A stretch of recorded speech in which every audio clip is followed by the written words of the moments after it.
Olivier Hermine.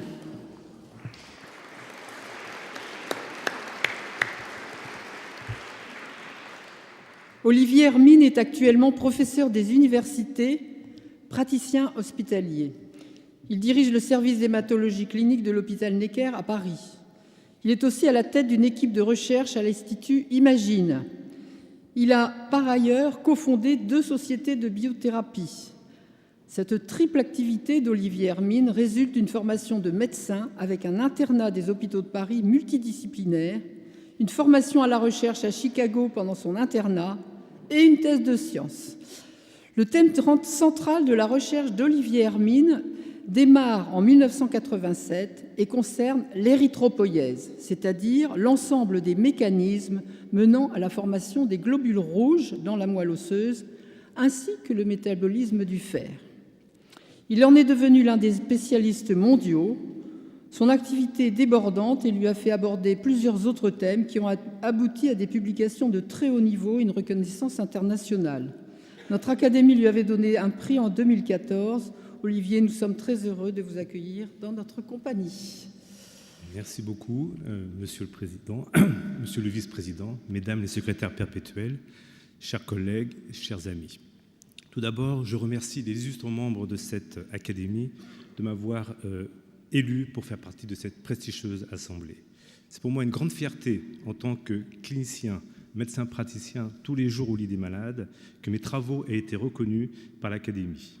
J'essaierai d'en être digne, à ce titre d'académicien des sciences, pour faire progresser ma discipline, l'hématologie, auquel je tiens beaucoup, tout d'abord au service des patients, mais aussi de la science, et enfin pour démontrer aux jeunes médecins que de s'investir dans la recherche peut être un pari gagnant pour leur épanouissement personnel, leur carrière et évidemment pour améliorer leur capacité à soigner. L'hématologie est une discipline qui étudie les maladies du sang et qui couvre un champ très large, virtuellement de toutes les disciplines médicales, mais qui aussi, grâce à leur relative facilité d'obtenir les cellules sanguines, permet une approche biologique et scientifique des maladies du sang, à la fois pour leur diagnostic, mais aussi pour leur traitement.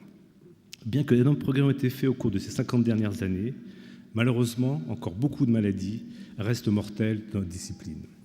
Et c'est pourquoi nous sommes tous très motivés à continuer à faire de la recherche pour apporter des progrès dans cette discipline au service des patients. Pendant longtemps, les progrès thérapeutiques de l'hématologie ont consisté à faire des protocoles cliniques très importants et qui ont permis, grâce à l'amélioration des doses, des types de chimiothérapie, d'améliorer la survie des patients.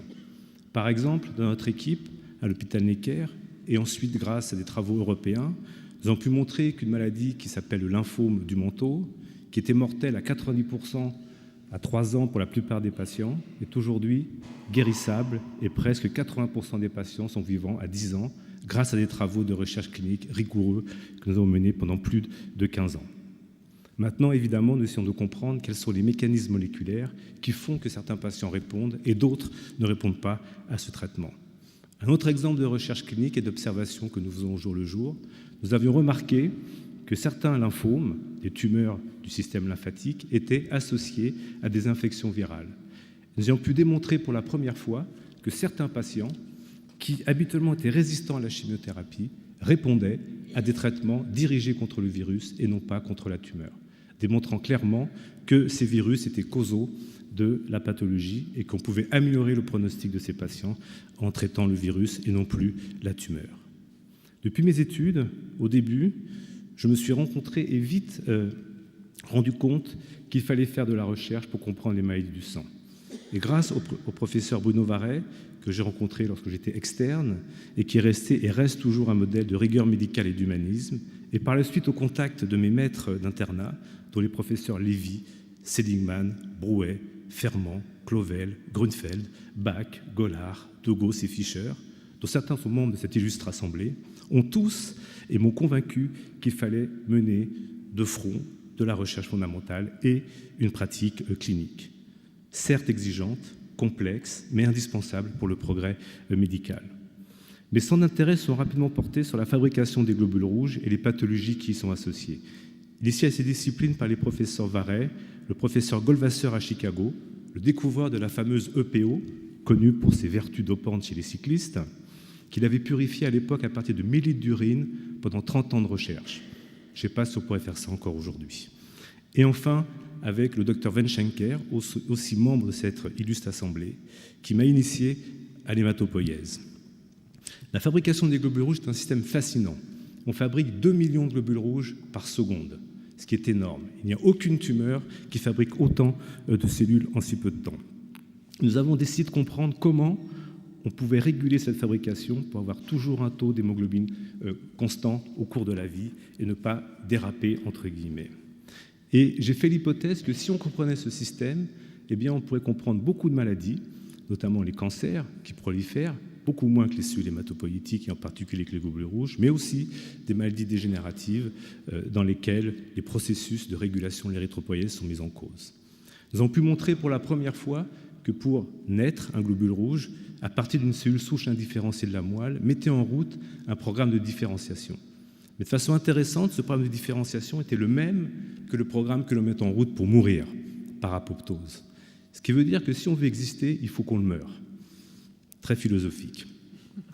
Et nous avons essayé de comprendre comment la cellule pouvait mourir ou survivre en fonction des besoins. Et nous avons pu démontrer que certaines protéines dites chaperones vont protéger dans le noyau des cellules des facteurs de transcription qui sont indispensables à la différenciation et à la maturation des globules rouges. Et la fameuse EPO envoie un signal aux cellules pour leur dire de faire rentrer ces chaperones dans le noyau et les protéger de la mort. Quand il n'y a pas assez d'EPO, quand on n'a pas besoin de faire des globules rouges, eh bien cette protéine va sortir du noyau et la cellule va entrer dans un programme de mort. Alors évidemment, ce processus découvert de façon fondamentale, nous avons pu démontrer qu'il avait des applications dans des pathologies comme les myélodysplasies, les thalassémies, et que de nouvelles cibles thérapeutiques sont en cours aujourd'hui de développement clinique pour traiter ces maladies grâce à ces découvertes fondamentales. Mais au-delà de l'érythropoïèse, ces mécanismes de mort contrôlée, de différenciation et de mort sont aussi rencontrés dans des pathologies aussi variées que les cancers, où les cellules prolifèrent trop et ne meurent pas assez, mais de l'autre côté dans les maladies dégénératives, et en particulier les maladies neurodégénératives comme Alzheimer par exemple, ou la sclérose amyotrophique, où les cellules neuronales meurent trop. Toujours à partir de la fabrication des globules rouges, on s'est aperçu que ces cellules, pour proliférer, avaient besoin de fer. Le fer, un élément naturel, est indispensable à la synthèse de l'hémoglobine, mais aussi à la synthèse de l'ADN. Et ce système très proliférant a besoin de fer. Et on s'est rendu compte très vite que si on bloquait l'entrée du fer dans ces cellules, eh bien on induisait la mort cellulaire. Et nous avons développé un anticorps monoclonal qui bloque l'entrée du fer, non seulement dans les érythroblastes, mais ce n'est pas très intéressant, mais surtout dans les cellules tumorales, qui elles aussi ont besoin de fer pour proliférer. Et nous induisons l'apoptose. Un anticorps est en cours de développement clinique pour traiter des leucémies et d'autres tumeurs qui prolifèrent beaucoup et qui n'ont pas actuellement de traitement. Un autre exemple de recherche importante que nous menons depuis des années dans notre laboratoire est de comprendre une maladie rare qui s'appelle la mastocytose. Pourquoi cette maladie ? Parce que nous pensons que cette maladie rare permet de faire des hypothèses sur des maladies beaucoup plus fréquentes. La mastocytose, c'est la prolifération, l'accumulation de mastocytes, les fameuses cellules qui vous donnent allergie. Ces cellules, quand elles prolifèrent de façon anormale, nous avons démontré que c'était lié à des mutations dans des tyrosine kinases. Et nous avons développé avec l'équipe de Patrice Dubreuil à Marseille des inhibiteurs qui permettent de bloquer la prolifération et l'activation de ces cellules. Nous avons développé ces médicaments en médecine vétérinaire en prenant appui sur une maladie fréquente chez le chien qui est la mastocytose du chien. Et aujourd'hui, ce médicament sert à traiter de nombreux chiens qui mouraient tous auparavant et qui sont maintenant tous guéris grâce à un comprimé par jour qu'ils mangent avec leur pâté. Ce modèle de mastocytose nous a fait aussi découvrir, grâce à l'observation clinique, que ces mastocytes activés de façon anormale entraînaient des troubles neurologiques importants chez les patients. Nous avons donc fait l'hypothèse que les mastocytes pouvaient jouer un rôle aussi dans certaines maladies neurologiques, comme l'Alzheimer, et aussi comme la sclérose latérale amyotrophique, comme le montrent les modèles animaux. Actuellement, nous sommes en train de développer une étude clinique pour démontrer ces concepts chez l'homme. Ainsi, les objectifs principaux sont de faire de la recherche fondamentale et d'appliquer la compréhension de ces mécanismes aux maladies auxquelles je suis confronté tous les jours pour traiter les patients. Bien entendu, tous ces travaux sont rendus possibles grâce à une étroite collaboration avec mes collègues, tous les jours au travail, à la fois en clinique et à la fois au laboratoire. Collègues qui sont cliniciens et chercheurs, mais surtout, je ne voudrais pas oublier les infirmières attachés de recherche clinique qui font un travail remarquable au jour le jour, dans l'ombre, au service des patients avec le plus grand dévouement et avec des salaires de misère.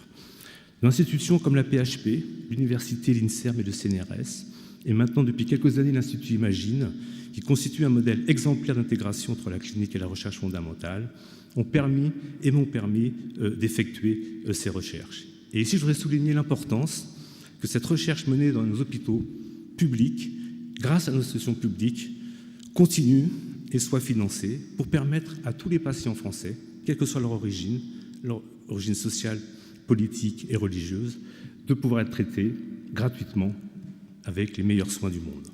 Je suis également très reconnaissant aux patients qui m'ont beaucoup appris et qui ont accepté, avec parfois un altruisme exemplaire, à contribuer à l'avancée de nos recherches. Et enfin, je tiens à remercier particulièrement ma famille, ma femme, mes filles, qui tous les jours me supportent, m'encouragent, me soutiennent et tolèrent mes absences nombreuses, comme vous pouvez vous en douter, mes amis, mes maîtres d'école et d'université, et de sport en particulier, mes amis judokas, qui m'ont appris la patience, l'acharnement, et qui m'ont permis de m'épanouir et de créer dans le monde scientifique au service des patients pour combattre tous les jours des maladies qui sont de plus en plus graves. Merci de votre attention.